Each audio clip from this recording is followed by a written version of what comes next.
Hai, pandemi COVID-19 masih berlanjut dan ini berpengaruh besar terhadap sektor pangan Indonesia. Ingatkan bahwa pandemi COVID-19 ini dapat menyebabkan krisis pangan dunia dan rantai pasok bahan pangan akan terganggu karena kebijakan lockdown. Jadi kebijakan lockdown juga mempengaruhi rantai pasok bahan pangan ini. Bukan hanya stok pangan yang mengkhawatirkan, tetapi daya beli masyarakat, terutama masyarakat kelas bawah, jauh lebih mengkhawatirkan. Mampukah negara menjamin stabilitas harga kebutuhan pokok sehingga mampu dibeli masyarakat kalangan bawah? Mari kita berlogika. Negara biasanya melakukan impor agar tidak terjadi kelangkaan suatu komoditi yang menyebabkan melonjaknya harga, termasuk untuk beras. Walaupun impor beras selama ini selalu menuai pro dan kontra, tetapi di tengah bencana dunia ini kita tidak perlu lagi mempermasalahkan asal beras itu impor atau tidak. Yang penting, kebutuhan pangan tercukupi dan masyarakat bisa makan.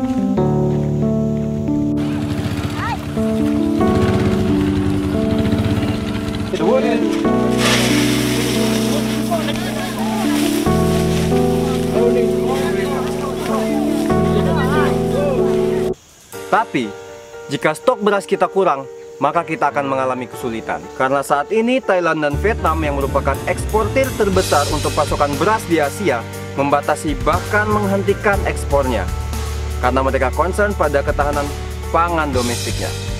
Tapi kita tidak perlu khawatir karena Kepala Badan Ketahanan Pangan Kementerian Pertanian Agung Hendriadi mengatakan bahwa stok pangan kita cukup.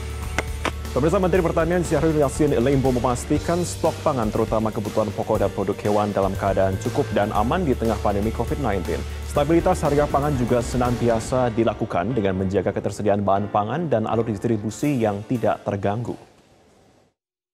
Tentu, keyakinan Kepala Badan Ketahanan Pangan Kementerian Pertanian itu berlandaskan pada hitungan, statistik, dan neraca mereka yang dihitung secara nasional. Misal, jika kebutuhan beras nasional itu 50 juta ton, setelah dihitung dengan neraca, produksi beras nasional mencapai 50 juta ton juga. Secara matematika dan statistik, ya, itu cukup.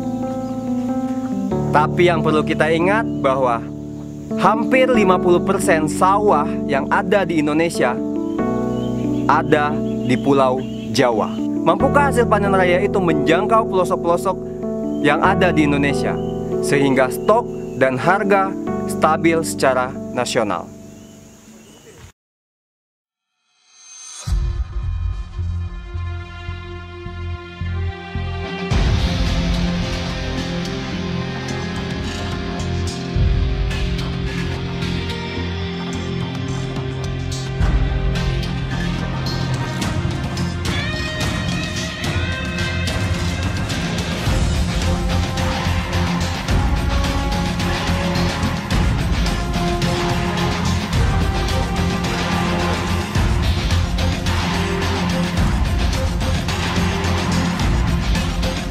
Laporan yang saya terima untuk stok beras defisit di 7 provinsi, stok jagung defisit di 11 provinsi, kemudian stok cabai besar defisit di 23 provinsi, stok cabai rawit defisit di 19 provinsi, stok bawang merah diperkirakan juga defisit di 1 provinsi, dan stok telur ayam defisit di 22 provinsi. Stok untuk minyak goreng diperkirakan cukup untuk 34 provinsi, tetapi untuk stok gula pasir diperkirakan defisit di 30 provinsi dan stok bawang putih diperkirakan defisit di 31 provinsi. Oleh karena itu, saya ingatkan kepada kalian yang berwenang untuk memperhatikan pendistribusian ini sehingga tidak terjadi ketimpangan yang memunculkan istilah Jawa sentris, yang artinya Indonesia cuma dua, Jawa dan non-Jawa. Karena Indonesia ada Sumatera, Kalimantan, Sulawesi, Papua, Nusa Tenggara, dan lain-lain yang perlu diperhatikan dan dicukupi ketahanan pangannya. Tapi sekarang kita lupakan sejenak masalah stok pangan. Kita kembali fokus kepada daya beli masyarakat. Bagaimana Mang kira-kira pendapatan ini? Perharian.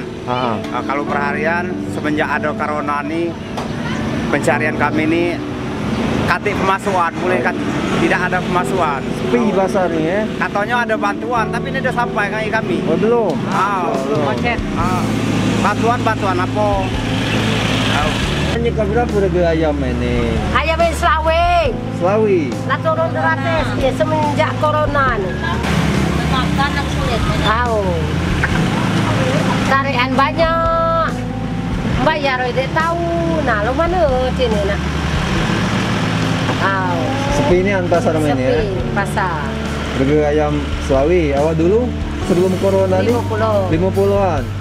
Hampir 50% ya? Tahu. Saat ini, banyak pabrik dan pasar yang ditutup.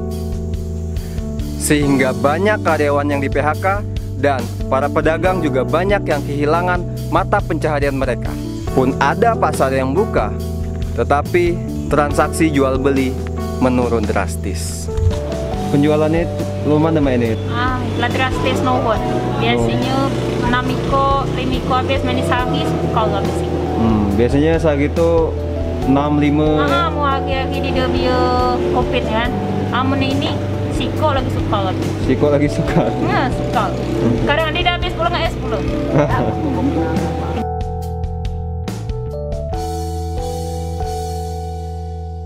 Banyaknya orang yang kehilangan pekerjaan, mata pencaharian, dan kehilangan pendapatannya. Walaupun seandainya stok pangan kita cukup, yang menjadi persoalan adalah mampukah masyarakat mengakses atau membelinya, terutama masyarakat kelas bawah. Saat ini, harga komoditas pertanian yang diusahakan petani anjlok. Misal saja, harga cabai sekarang di kawasan Kota Pagar Alam dan Kabupaten Lahat serta sekitarnya bahkan hanya 6-7 ribu di tangan petani, 8-10 ribu di pasar untuk pembelian skala besar, dan 12-15 ribu harga yang diecerkan di pasaran. Berapa harga cabai ini? Harga cabai ini lagi 12.000. 12.000. Tadi pasar ya 12.000. Tangan kedua ketiga. Tangan pertama ada ayu 4.000. Udah buka dia, masker kapan rumah kau jelas. Hapus tuh. Berapa be harga cabai? 12.000. Apa mutu di Batam 4.000. 4.000. Ini dah kawan gue mutu 4.000. Dia keluar anjlok kalau pasar sepi. Gara-gara Corona. Gara-gara apa? Gara-gara corona. Corona. Iya. Jika dengan stok pangan kita cukup saja masih memunculkan kekhawatiran adanya masyarakat yang tidak mampu mengakses itu, apalagi jika stok pangan kita tidak cukup. Karena yang ditakutkan adalah masyarakat kelas menengah dan atas melakukan panic buying, sehingga krisis pangan benar-benar terjadi. Aku lagi review nang atau piton. Ujung-ujung. Kalau ada bunyi ya.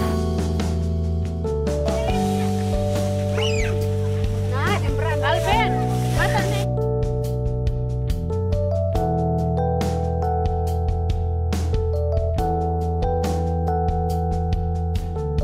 Mengapa soal pangan ini menjadi penting untuk diperhatikan dan dipersiapkan? Karena soal pangan berarti soal perut. Dan untuk urusan perut tidak pernah bisa kompromi. Bahkan orang-orang rela memakan bangkai saudaranya sendiri untuk mengisi perut mereka. Oke, thanks for watching. Don't forget to like, comment, and subscribe. And let's think and make a change.